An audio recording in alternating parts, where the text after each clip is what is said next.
Hi guys, welcome to life tales. ఈరోజు మనం ధనిక వర్తకుడైన బిచ్చగాడు కథ చెప్పుకుందాం. ఫ్రెండ్స్, మన కథను లైక్ చేయండి, ఇంకొంచెం ఎక్కువ మంది మన కథలు వింటారు. ఫ్రెండ్స్, మీలో ఎంతమందికి ఈ కథలు నచ్చుతున్నాయి, లేదు వేరే మాకు ఇంకో కథలు కావాలి అంటే ఎవరికి ఏం కావాలో నాకు కామెంట్ చేయండి. నేను అవి చెప్పడానికి ట్రై చేస్తాను. ఎవరైతే ఎక్కువగా కావాలని అడుగుతారో అవి చెప్పడానికి నేను ట్రై చేస్తాను. సరే, ఇప్పుడు మనం కథలోకి వెళ్ళిపోదాం. చాలా కాలం క్రితం ఒక చిన్న గ్రామంలో ఆదిత్య, అనుదీప్ అనే ఇద్దరు అన్నదమ్ములు నివసిస్తూ ఉండేవారు. వాళ్ళు ఒకరినొకరు ప్రాణ సమానంగా ప్రేమించేవారు. తల్లిదండ్రులు పోవటంతో కడుపు నింపుకోవటానికి వాళ్ళే స్వయంగా కష్టపడి పని చేసుకుంటూ ఉండేవారు. చేపలు పట్టి అమ్మి దానితో పొట్టపోసుకుంటూ ఉండేవారు. ఒకరోజు వాళ్ళకి ఎక్కువ చేపలు దొరికాయి. వాటిని అమ్మి ఎంతో ఆనందంతో ఇంటికి చేరారు.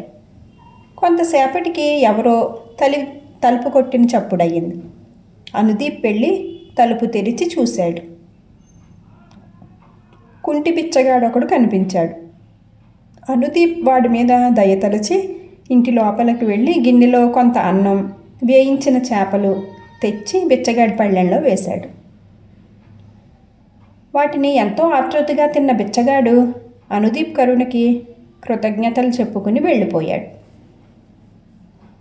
మళ్ళీ మరునాడు అదే బిచ్చగాడు అదే సమయానికి వచ్చి వాళ్ళ ఇంటి తలుపు మళ్ళీ తట్టాడు. అనుదీప్ ఇంట్లో లేడు గనక ఆదిత్య వెళ్ళి తలుపు తెరిచి చూశాడు. బిచ్చగాడిని చూడగానే విసుక్కున్నాడు ఆదిత్య.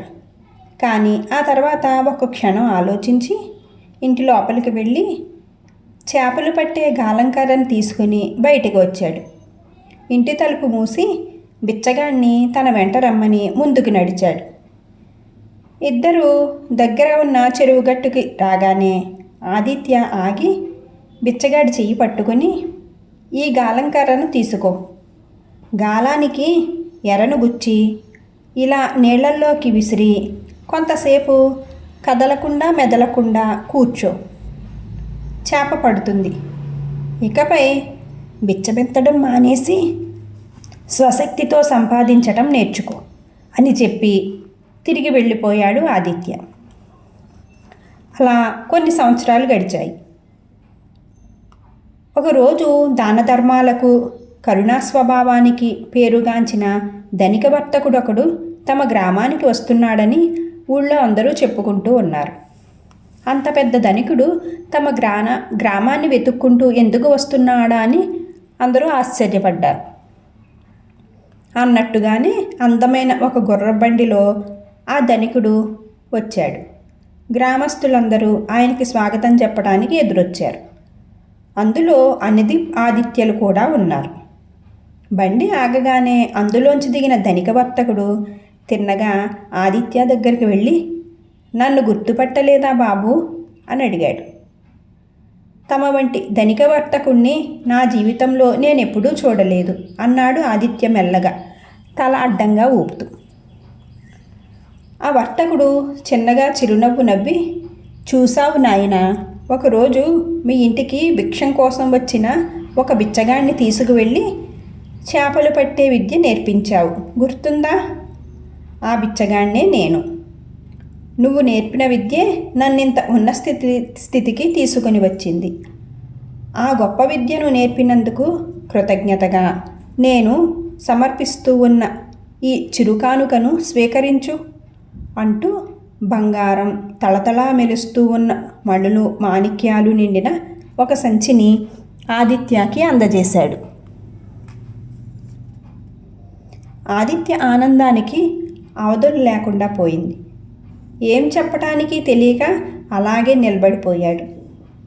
పక్కనే నిలబడి ఉన్న అనుదీప్ ఒక అడుగు ముందుకు వచ్చి, ఆకలితో అలవటిస్తూ ఉన్న నీకు ఆహారం పెట్టాను కదా, నన్ను మరిచిపోయావా అని అడిగాడు వర్తకుణ్ణి. మరిచిపోలేదు బాబు, ఆకలికి ఆహారం పెట్టి నా ప్రాణాలు కాపాడిన పుణ్యాత్ముడివి కదా నువ్వు. అయినా నువ్వు పెట్టిన ఆహారం నన్ను ఒక్కరోజు మాత్రమే కాపాడింది. అయితే మీ అన్నయ్య చేసిన సహాయం జీవితమంతా నన్ను కాపాడుతూనే ఉంది. అయినా నువ్వు చేసిన సహాయానికి దీనిని తీసుకో అంటూ అనుదీప్కి ఒక బంగారు హారాన్ని ఇచ్చాడు ధనిక వర్తకుడు. ఆ తరువాత ఆ అన్నదమ్ముల పరోపకార బుద్ధికి మరొకసారి కృతజ్ఞతలు తెలియచేసి వర్తకుడు అక్కడి నుంచి బయలుదేరి వెళ్ళిపోయాడు. కథ సుఖాంతం. Thank you for watching guys. Friends, మన కథను లైక్ చేయండి. మీకు వేరే ఏ స్టోరీలు కావాల్సినా నాకు కామెంట్ చేయండి.